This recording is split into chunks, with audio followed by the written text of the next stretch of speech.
Hello friends, welcome to my YouTube channel. I will keep this video short and simple. This is regarding an important advisory for students who are planning to go back to Ukraine during the month of February or the start of March. First advisory is that if you are a new student, it is highly recommended that you book through some good travel companies that your agent might suggest.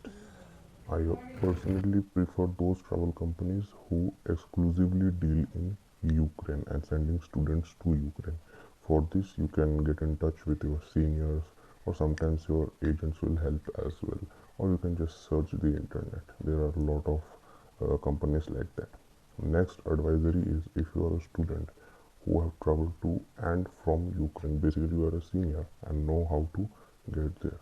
But this time there are certain things you need to know which are different from previous times. Okay, and this can be applicable for new students also if they want to book the tickets for themselves. But I would still suggest for the new students to go via some travel companies. Next is if you are traveling in connecting flights. If those flights are from Dubai, then you probably will need a transit visa. Otherwise, you will get deported because it recently happened to a co-batchmate of mine where he booked the ticket himself, got till Dubai but ended up getting deported even though he had a proper 6-year visa of Ukraine. So please be careful, you're going to lose all your money. So if you want to avoid this, just go book from some travel company or get the transit visa yourself beforehand. If you are going from Sharjah, then you can go easily.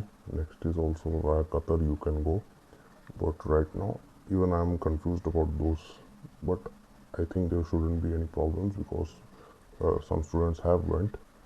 But still, if you want to confirm, you can just check the internet or mail the official site of Qatar Airlines or Sharjah Air Arabia Airlines.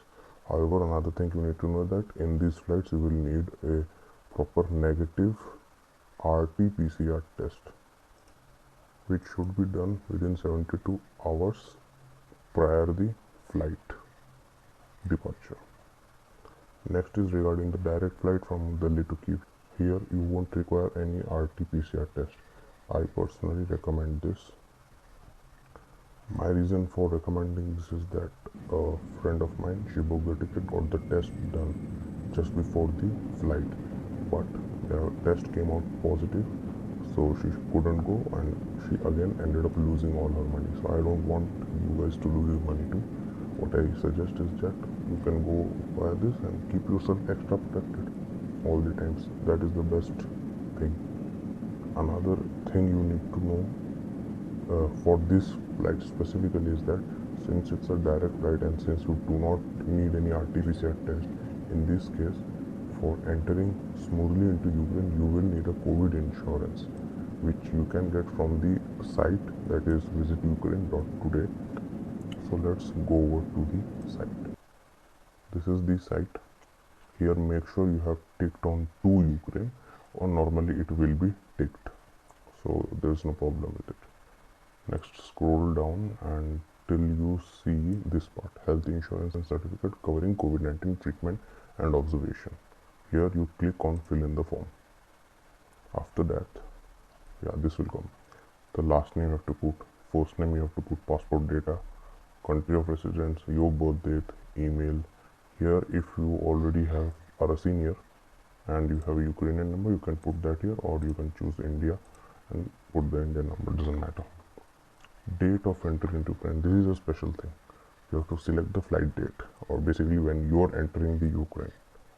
Next is the date of departure. Now people might be thinking, why? This is just a formality. You have to give a date of departure that is at least 7 days after that. So say there is a recent flight going to Ukraine, that is a direct flight. It will reach, that is arrive on Ukraine on 21st. So you have to give the arrival date. Sometimes the flight can be like on 25th, but the arrival can be of 26th as well. So be careful about that. In our case, it's arriving on 25th February. We give 25th February as the date. Now I said the departure should be 7 days, around 7 days. 3, you see 7 days is coming here. So it's just a formality, okay? You are not leaving, it's just a formality, don't worry about it.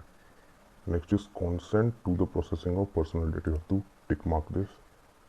Terms of insurance contract, also check mark this, and also check mark this one.